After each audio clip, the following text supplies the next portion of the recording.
Radio Mystery Theater presents... Come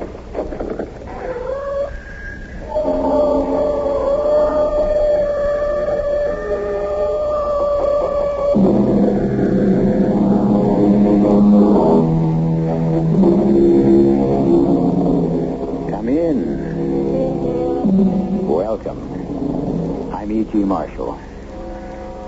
Till death do us part is perhaps the best-known phrase of the marriage service. Today's brides and grooms say them and all the time believe them, despite so many marriages ending in the divorce court.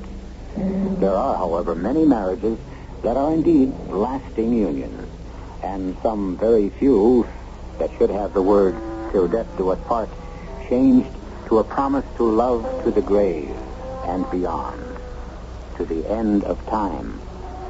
Emily, why can't I see you?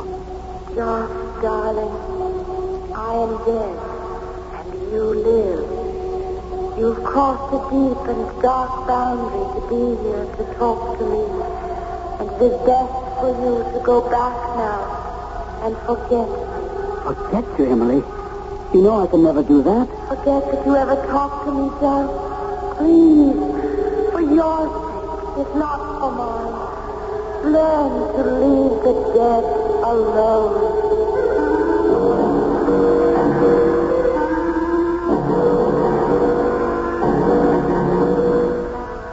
Our mystery drama, Home is Where the Ghost Is, was written especially for the Mystery Theater by Murray Burnett and stars Gordon Gould.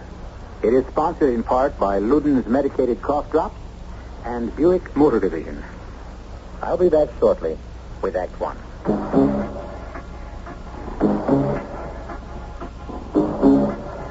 When you say that, you said a lot of things nobody else can say. A lot of things, like Beechwood aging for 100% natural carbonation.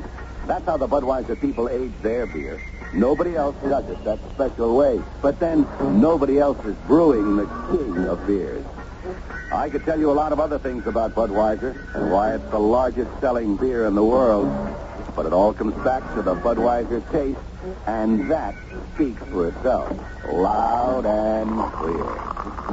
Hear it talking? There is no other one. There's only something left. Because the people is reading all the rest. When you say Budweiser, you said it all. Anheuser-Busch, thank you.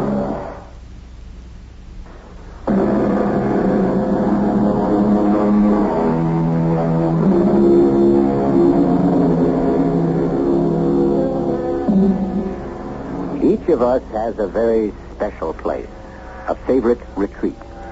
It may be a particular restaurant, or a very special vacation spot, or, in our younger days, perhaps a cave or a treehouse. Ghosts are no exceptions to this rule, and for centuries they have favored castles, old creaky houses, and desolate wind-swept moors. For the most part, the spirit world has avoided college towns, perhaps because they were wary of the boisterous spirits displayed by the student bodies. So it came as a shocking surprise when Neil Fox, the proctor of Calhoun University, was called upon to deal with a ghost. I don't believe in ghosts. What happened at Calhoun during the International Conference of Scientific Observers happened. I admit that, but I wasn't dealing with ghosts. I was dealing with Professor Ramsay Joplin, a man whose scientific credentials were, and are, impeccable. And I will leave it to you to decide about the ghost. It started when an excited and distraught Ramsay phoned me late one afternoon. He sounded so upset that I dropped everything to get over to his house. Oh, Neil, thanks for rushing over. Okay. I hope I didn't inconvenience you too much. No, not at all. I just left 2 FBI men and another agent from some super-secret arm of the government sitting in my office, but I'd leave a lot more people than that when I heard the note of panic in your voice. Neil, I had an experience. What? Well, before I tell you about it, I want your word that what I have to say goes no farther than between us. You have my word. All right. First, I want you to open the back door to this house and tell me what you see. Okay. You coming with me? No, I'll stay here. Well, what am I supposed to see? Just open the door. Well? Oh, just what I expected. Your backyard, your garden, and off in the distance, the Howroyd's house. That's it? Nothing else at all? Yeah, that's it. What did you expect? I don't know. I'm not sure. All I know is that when I opened that same door some time ago, I didn't see the backyard, or the garden, or the Holroyd's house. I saw Emily. Oh. Well, I suppose that's only natural. Only natural. Don't humor me, Neil. You know Emily's been dead 3 weeks, and I saw her. Wait a minute. You mean you think you saw her? And talked to her. Well, we better go into the den, have a drink, and just talk this thing out, okay? Okay, fair enough. Now, please listen to me, and don't interrupt. Try to put yourself in my place. I walked to the door and opened it, and I saw no backyard, but tree-shaded walks, and I heard music, strange, unearthly music. Go home, John. Go home. Emily? Emily? Is that you? You shouldn't be here, my love. You mustn't be here in this place. Where am I, Em? What is this place? No place for the living. Return to life. Why can't I see you? Josh, you must stop thinking about me. You must. Why don't you ask me to stop breathing? Oh, my love, I'm not asking you to forget me. I wouldn't ever want you to do that. You must stop thinking of me as if I were alive. But you are alive to me, Em. You always will be. I can't be, Josh. Please, you must go. For your own sake. Goodbye, Josh. I love you, darling. Goodbye. And that was it, Neil. That was the end. You mean, you came back into the house? No. Before I came back, the place where I'd seen and talked to Emily vanished. And I was in my own backyard, so to speak. Then I came in and phoned you. And now I'm not at all sure I did the right thing. Huh? Why the second thoughts about calling me? Because you're a realist. A hard-headed ex-police officer who knows there are not such things as ghosts. And is probably thinking right now, poor old Josh. He's on his way to the funny farm, beginning to see things. Even though you won't come right out and say it. Oh, Ramsey, you're so wrong. Would you be surprised if I told you that I've been expecting something like this? Expecting me to see and talk with Emily? No, I won't be that specific, but I know how close you and Emily were, and I know how badly her death hit you. But you haven't shown it. You've been holding your grief in too tightly, Josh. Hugging it to yourself, and it was inevitable that there'd be some reaction, and this... Well, I think this is all it was. You make everything sound plausible. So how would you describe my experience? A temporary hallucination caused by dwelling too long and too closely upon Emily's loss. I couldn't overcome a deep feeling of anxiety about my old friend and the role he was slated to play in the upcoming International Conference of Scientific Observers. I was also concerned about my own course. How was I going to reconcile telling the truth to my house guest, Nick James, and at the same time keep my vow of secrecy to Jocelyn? I still didn't have the answer by the time I reached home and found Nick waiting for me. As usual, he wasted no time. Okay, what's the scoop with Jocelyn? Well, look, now, it's not what you were worried about. He's upset about his wife. His wife's dead, Fox. What's bothering him? Just that. He wishes she were alive. Well, how badly does he wish it? It's hard to say. Well, we'd better be able to say. The whole Alexei Vergoda operation hangs on Jocelyn. If he's not stable, Vergoda isn't going to think of defecting. So far, your outfit is the only one who's even heard about Vergoda's desire to defect. Our information is correct. Look, Vergoda and Joss have been corresponding for years. Why wouldn't Vergoda have dropped him a hint? You're being naive. With a man as important as Alexei Vergoda, the slightest trace of anything that's whispered of disaffection, and he wouldn't have been allowed to come to this conference. Yeah, but he must have told someone he was set up because you people heard about it. Vergoda wants out, and we want to help him. We believe that Vergoda will use Ramsey Jocelyn as a contact when he gets here. And as of this minute, I'm worried about Ramsey Jocelyn flipping his lid. Oh, come on, Nick. I think you're overreacting. Oh, you'll see some real overreaction if this operation gets fouled up. With all the men you've got out here, I don't understand why you say the whole operation hangs on Jocelyn. Well, our information says Vergoda is going to contact Jocelyn because he trusts him. Now, will you guarantee me that he's going to stay normal until this conference is over? Guarantee?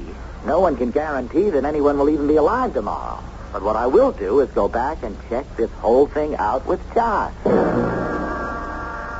On the way to see Ramsey Jocelyn for the second time that day, I felt vastly better, because now I could level with Josh.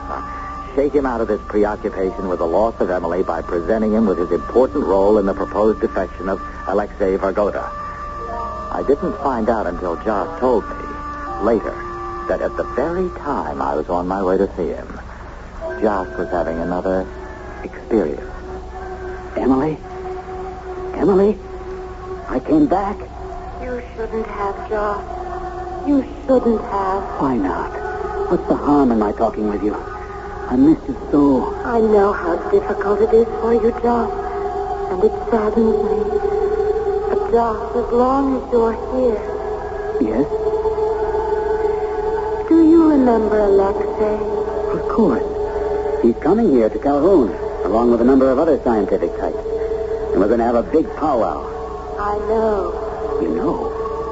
Em, tell me, what's it like where you are? I'd like to answer all of your questions, but there are rules, and it's not allowed. Why are we talking about Alexei? Because he will be important to you. Alexei? Yes. You never really knew Alexei, you know. I met Alexei when you did. We both saw him frequently. We've been friends for years. We still correspond. I know, Josh. Then what are you trying to tell me? Dear Josh, do you remember after our second date? Do you remember what I told you? Of course. You told me that it was part of my charm that I always believed everything anyone told me. And you also said it wasn't very bright of me. That's right, Josh. And you haven't changed. Think about it. This has something to do with Alexei, right? I'd rather say it has something to do with you. Am I really talking to you, Em? Or is this just a trick of my imagination? Is it my longing for you that makes me believe we're having a conversation? Or am I really, honestly talking to you? Oh, you're worrying about the wrong thing, Josh. I told you to worry about Alexei. But you haven't told me why. You must stop asking questions because answers are forbidden. By whom? Go back to your house, to your world, and take care when you meet Alexei. I think I've made a discovery. If it only depends on my will to have these talks with you, then I intend to have them. No, you mustn't. I told you, you mustn't. Trust me, Josh, and forget me. Then you must give me a reason. Very few mortals can come as far as you have. And having reached this point, you should be able to understand when I tell you that you are permitted only a certain number of visits. Once you pass that number, you can never return to your world. How many visits am I permitted? Emily? Emily, did you hear me? How many? It's unfair. Don't you see that now I'm worse off than before? Emily? Emily, come back! For centuries, gamblers have known that the ultimate gamble was life or death. Now, if Ramsey Jocelyn believes that he has really been in touch with the spirit of his dead wife, Emily, then he must, if he wishes to talk with her again, take that ultimate gamble. On the other hand, there are those who will say that he dreamed the whole thing. Take your choice, and I will return shortly with Act 2. Isn't it nice to know you're free? To see the things you want to see. To touch the heights you dare to reach. To know you're all that you can be. Buick's mid-size Century with available automatic transmission and the Buick V6 got 17 miles per gallon in the city test and 25 in the highway test. Of course, those figures are only estimates. The mileage you get may vary. But what it means is this. Buick's V6 Centuries with automatic transmission got better overall EPA mileage ratings than any other U.S. midsize with automatic transmission. Nice going, Buick.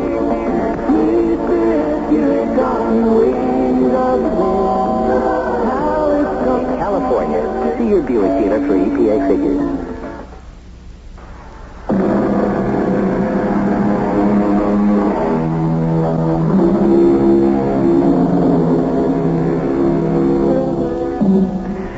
Civilization has been of two minds about people who hear voices.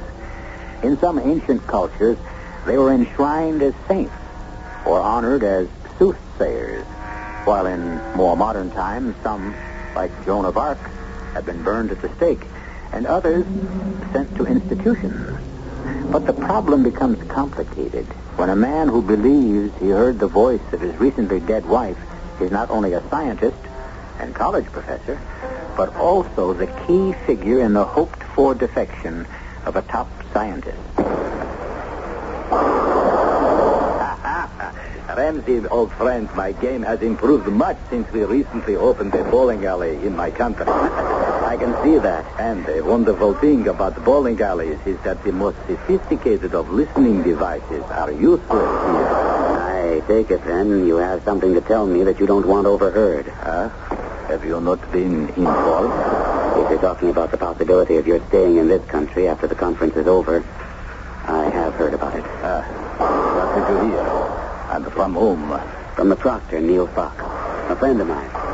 He indicated that there were government agents here on the campus waiting to help you, if you want. Ramsey, I not only want, I need. You scientists will wear me out with the hours you keep. Alexei, are you aware that you have a 9:30 meeting tomorrow? Very well aware of it, Colonel.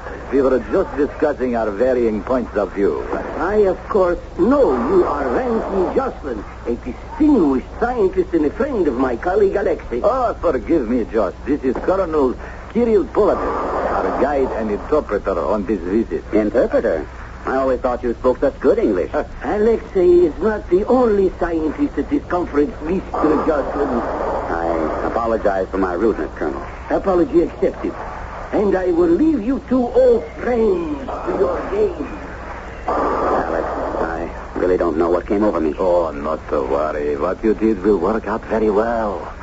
Now, before we do anything else, may I offer my condolences? Of course. I should have sent something, but I was so shocked. How did it happen? Suddenly. Heart? Cerebral hemorrhage. I didn't... I am sorry. I'm sorry, Ramsey. It must be painful for you. Not at all. I have to learn to be able to talk about it. Maybe if I do, it will act as an anesthetic. Dull the pain. Yeah. And now I come with my small problem. Perhaps you would be... Let me help. It will give me something to think about. And also, I want to help. If you made this decision, something spectacular must have occurred to make you change your mind. I remember how fiercely we used to argue about the course of history. Oh, yes. There will be time to explain all that. But now, Ramsey, you must help me. I was told to wait for your approach. And? We'll meet here 2 nights from now. And I will have a definite schedule for you to follow to safety.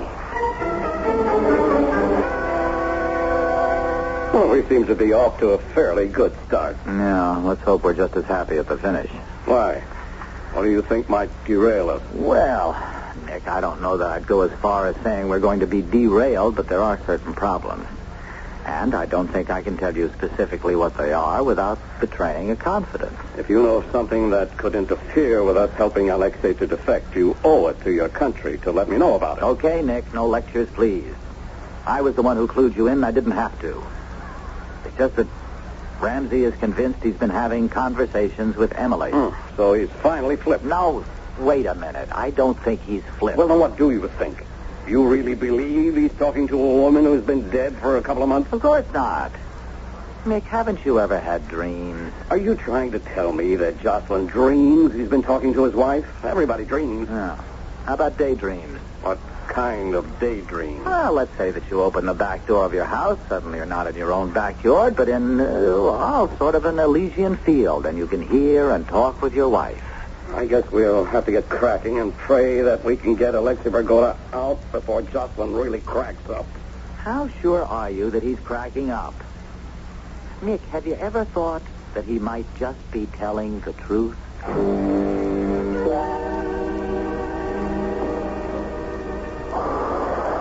have good news for you.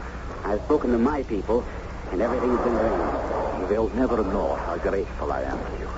I promise you that someday I will repay. Oh, forget it, Alexei. You know I'm happy to do it.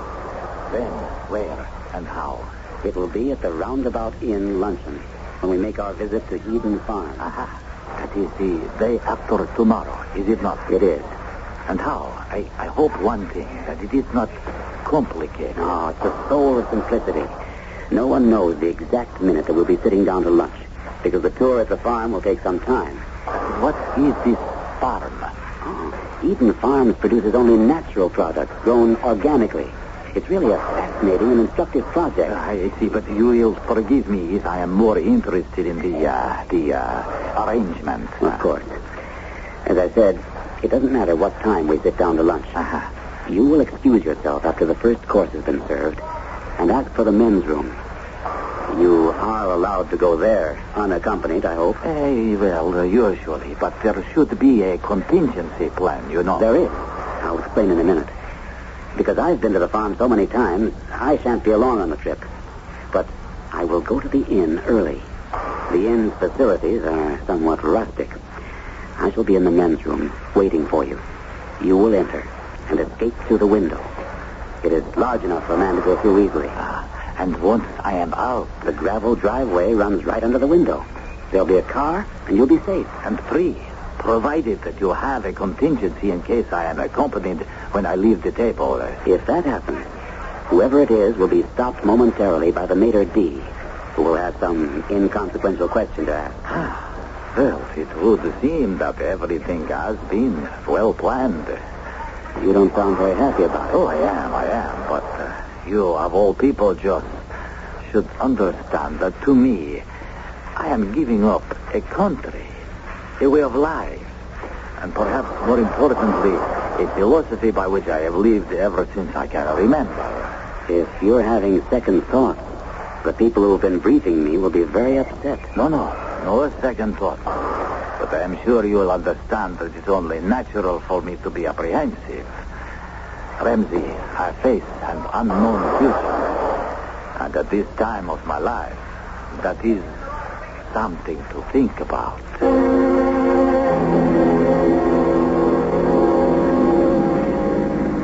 Oh, Josh, you're quiet today. I'm not used to this cloak and dagger stuff. Neither am I. But at this point, there's nothing for you to worry about. You know what you have to do. Are you sure everything's been arranged? Positive. I'll be waiting. Your absence from the tour at Eden Farm has been accounted for. And all that remains is for you to wait for Alexei. But, by the way, how did he take the plan? Oh, I hate all this. I'm a scientist, not an expert in the ins and outs of defectors. Okay, Josh, calm down. There's nothing to your part in this now. All you have to do is wait until Vergoda shows, and then after he's through the window, just walk out. Well, then why not let somebody else do it? Now, you know that's a silly question. Can you imagine Vergoda's reaction if he walked into that room and didn't see you? You have a point. But then he wouldn't go through with it. And maybe he'd be happier. Oh. Is that the feeling you got when you explained the plan to him? The feeling that he wasn't 100% sold on the idea? I can't say that exactly, but... Well, I imagined he'd be more enthusiastic than he was. But what do I know? Well, you're perceptive. Your feelings are important. How about Emily's feelings? Emily? Well, what's she got to do with it? She's warned me against Alexei. Oh. You've, seen her again? No, I've never seen her. I told you, we talk. Out in your backyard? Yes. It happened again after I spoke with you. Oh. John, when she warned you, was she specific? Did she know that Alexei was thinking of defecting? From the questions you're asking, it appears that you're beginning to believe in Emily yourself. No, not a bit. But I believe in you. What does that mean? Just, I know you. I believe that your subconscious has picked up some signals from Alexei. You're not sure about them or yourself, so you've transferred those doubts to have them voiced by Emily or your idea of Emily. In other words, you think I'm talking to myself. Don't you think your foot's a little heavy on the gas? Talking to ourselves is one thing, and what I'm experiencing with Emily, quite another. And you damn well know it. Now, Josh, you're under a strain, and you're definitely driving too fast. I just wish I could take you with me when I open that back door into the garden. Then maybe you'd believe me. Okay, we'll try it sometime. Now, Josh, slow down. I'll drive as fast as I want. Come on, now, you're being childish. Because you're treating me like a child, humoring me, and really not believing for a moment, or even opening your mind to what... Josh, watch it. The truck at the crossroads. Hang on. I'm going to try to beat him to the spur. No, Josh!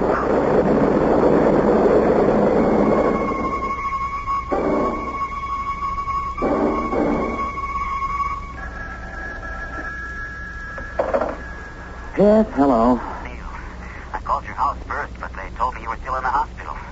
I thought you were supposed to get out today. Oh, I was, and I am. Just waiting for one last x-ray. What time do you think you'll be out? Sometime this afternoon. Anything up? Have you, heard from our friend? Only the usual courtesy call, hoping I wasn't seriously hurt in the crash. He wasn't alone when he called. That was to be expected. I was hoping you were out, because I wanted to remind you about our promise. What promise? The last thing we were talking about before the accident. Remember? I asked you to accompany me when I walk in my garden. Oh, yes. Have you walked since the accident? No, but I'm most anxious for us both to go. Okay, Ramsey, right. I'll come directly to your house from here, even before I go home.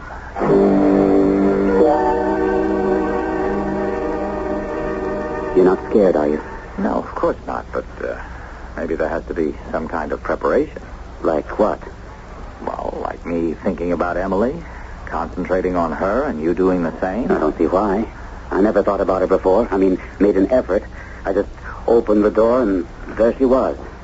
All right. Go ahead. Open it. I just thought of something. What?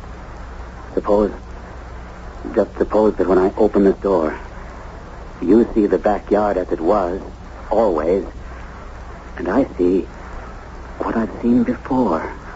Then we at least will have some kind of an answer, won't we? I suppose so. Well, here goes. Well? Nothing. It's just my backyard. That's right, John. That's all it is. Why don't we take a walk? Okay. I've got time for just about a 5-minute stroll, Joss, and then I think it'll be back to the drawing board because we still have a commitment to Vergota. We walked for the full 5 minutes through the entire garden, but nothing changed, and Jocelyn never claimed that he had heard Emily's voice. Joss and I went back into the house, and I returned home after telling Joss that Nick James was going to come up with another plan for Vergota's defection. I didn't know till Joss told me the next day that he'd gone back to the garden alone.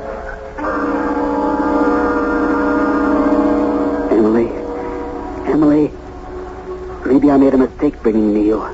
Maybe it isn't allowed or something. But I didn't do it for any other reason except to prove to Neil that I'm not out of my mind. Emily, where are you? Are you going to talk to me? I'm not going back until I've spoken with you. My dear love, I don't believe you. Someone I've met here on this side said you were an impossible man. Oh, you didn't let them get away with that, did you, Em? Of course not. I said you weren't impossible. Merely improbable. But that isn't what you wanted to hear, is it? You know it isn't. I knew about the accident. And you tried to warn me when you told me to look out for Alexei.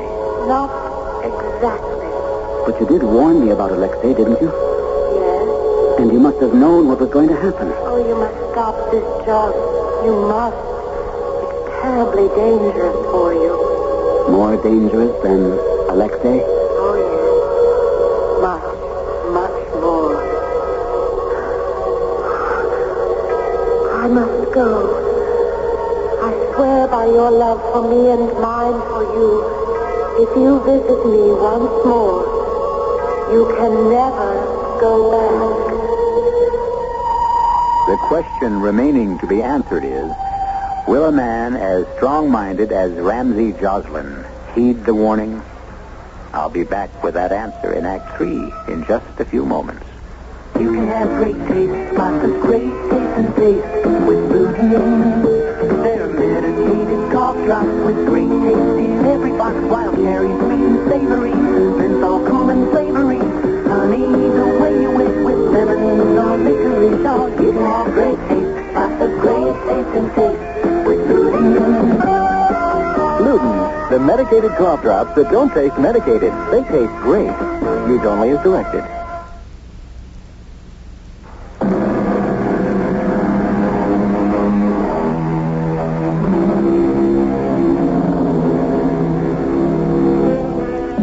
Iron Curtain countries have long been interested in esoteric sciences. ESP and telekinesis have led in experimentation that has been well publicized. But one may well wonder whether they haven't also looked into the occult.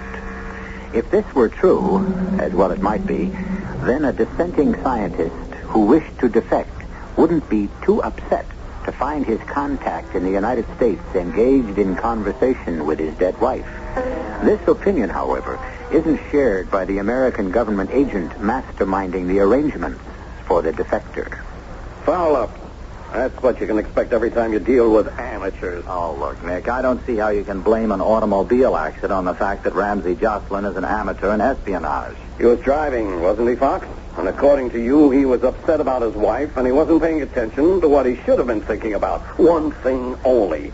To get to the inn and get Vergoda out of there. Look, the conference ends Friday at 3 p.m. All of the scientists and visitors will be off the campus. We just have to come up with something that's workable between now and 3 p.m. Friday. Well, that gives us just 2 days. 2 days to get a plan. Give it to Jocelyn. Have him contact Vergoda and then carry it off. All right, excuse me for asking what's undoubtedly a stupid question, but what would be wrong with having Vergoda simply walk up to your office and ask to be taken to a U.S. consul for asylum? Nothing. All you have to do is tell me how he can get up here unescorted. And what reason could Vergoda give to come to your office? He'd have to invent something that his people would buy. Okay. All right, what does that leave us with? What we had from the beginning. His friendship with Ramsey Joslin. At the same time that Nick James was outlining the new plan to me, a meeting was taking place at the dormitory that had been assigned to the visitors.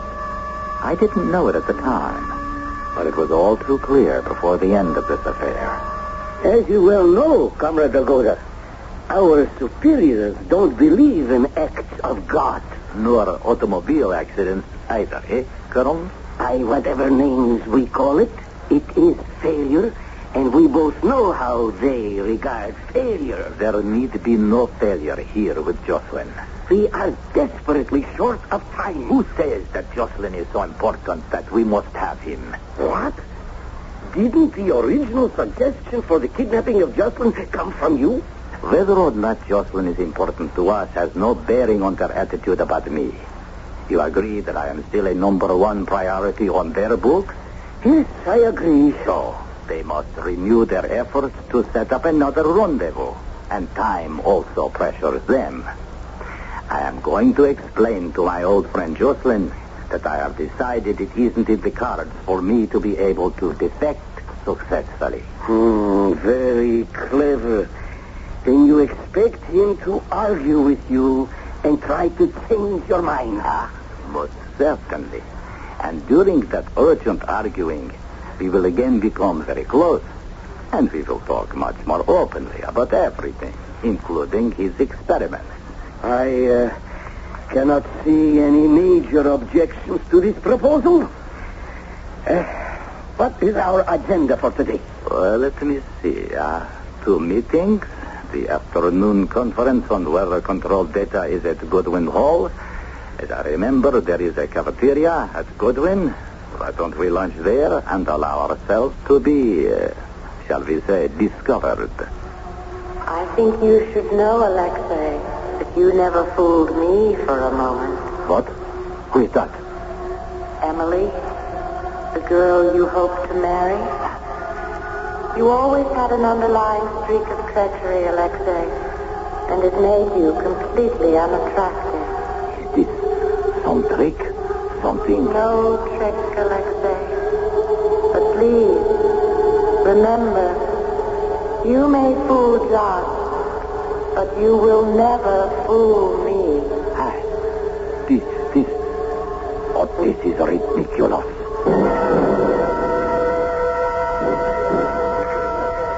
Gentlemen, may I join you? Of course, George, of course. I am delighted to see you so rapidly recovered from your accident. Thank you, Alexei. I, too, add my pleasure at your recovery. Thank you also, Colonel. You're attending this afternoon's conference then, Alexei. Oh, I wouldn't miss it. Well, there you are, Colonel Polovich. I'm very glad I found you. Yes, Mr. Fox? My office received a threat just about an hour ago. Ordinarily, I would have had the campus police handle it, but this one was partially written in Russian, and so Of course, you were right. I would like to see it. It will keep till after you finish your lunch, Colonel. No. I want to look at this immediately. Comrade Vergoda, we will meet later at the conference, in the usual seat. Of course. There aren't any words to apologize for what I did to you, Alexei, so I won't say any more. Josh, you mustn't feel that way. An accident. It was not your fault. It could have happened to anyone. But it didn't. Do you think I could live with the thought that except for me, you would have been free? Well, it may not have worked. A new plan has been formulated. Oh, that is very kind of you, but I do not think that there is enough time. Oh, there's plenty of time. This may be even a better plan than the first. I'm giving you a farewell dinner tomorrow night at my house. Of course, I know that I also have to invite Colonel Polovich. But that is all. Also present will be Neil Fox, the proctor, and a few others, all agents. After dinner is over, you will announce that you are staying. What can the colonel do? Well, I do not know. Oh, come on, Alexei. You know as well as I, there's nothing he can do. You are tempting me. But if your house is watched too closely, Ramsey, it will only serve to alert Polovich. Not with the threat that he's going to read in Neil's office. That will be the ostensible reason for having agents around the house. Perhaps I was remiss in not notifying you that I had had a change of mind, but I had no way of knowing that you would be preparing another plan. Look, Alexei, you have every reason to believe that somehow I may foul this up again and you would be the one to suffer. But I ask only one thing of you. Be prepared to make a decision when you come to my house for that farewell dinner.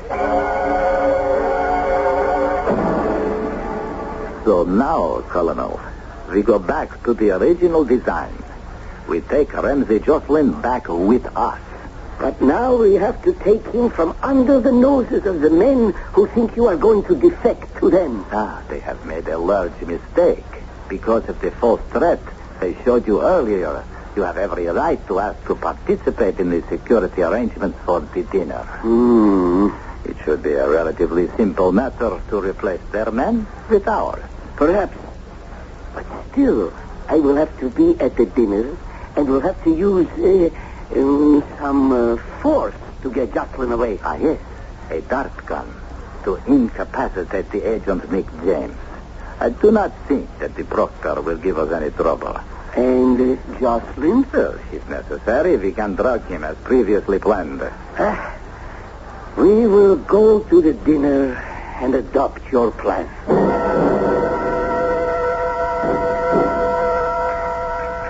An excellent meal, Mr. Jocelyn. Excellent. I'm happy to hear you say that, Colonel. You see, Alexei, everything went off as planned at your farewell dinner. Not quite, old friend. Not quite. What? No one will move, please. Now, wait a minute, Colonel. Before you do anything foolish, you should know that this house is surrounded.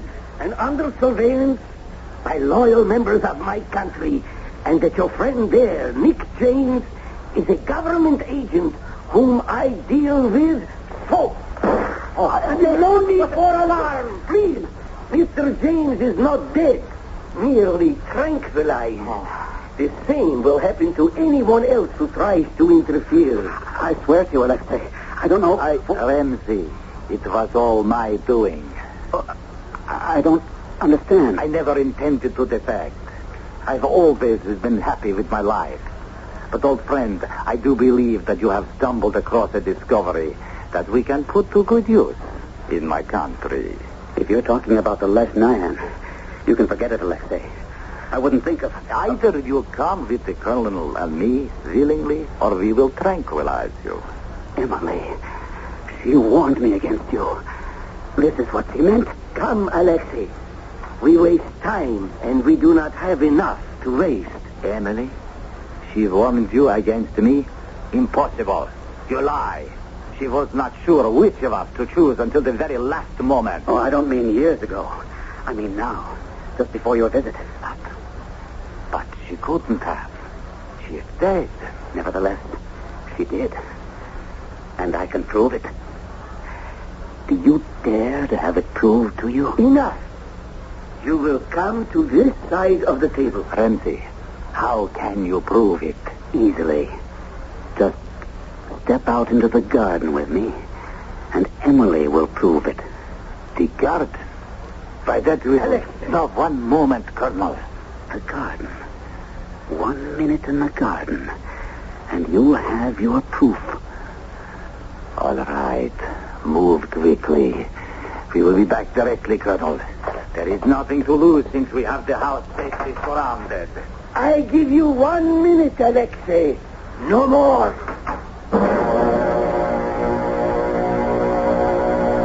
The door closed behind them. We waited. 1 minute passed, then 2. And then the Colonel ordered us all into the garden. But they had disappeared. Both Ramsey Jocelyn and Alexei Vagoda. Neither was ever seen again.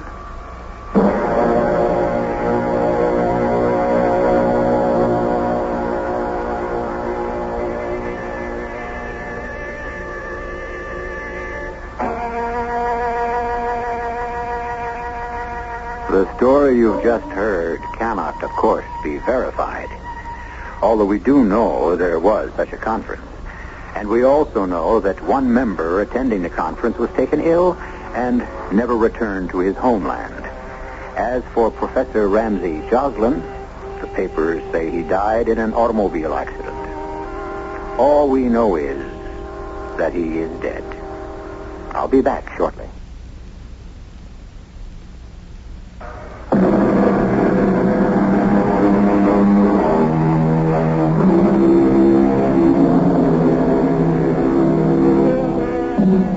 Much has been written about the last frontier, space. And now it seems that we have conquered that. Writers and social planners bemoan the fact that there are no more frontiers for man to cross. But is that really true? The final mystery, death and life after death, still remains as tantalizing, as frightening, and as full of hope as ever. I, for one, will be exploring it right here with you 7 times a week. Our cast included Gordon Gould, Patricia Elliott, William Redfield, and Gilbert Mack. The entire production was under the direction of Hyman Brown. Radio Mystery Theater was sponsored in part by Buick Motor Division.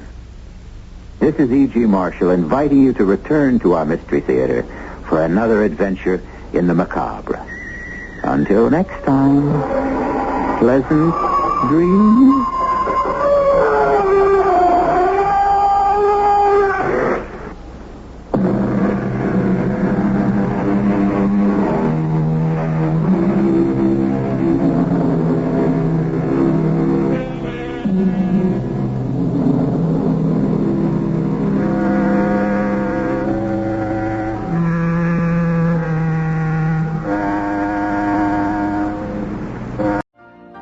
You've been listening to the OTR Gold Network. Find more classic radio at otrgold.com.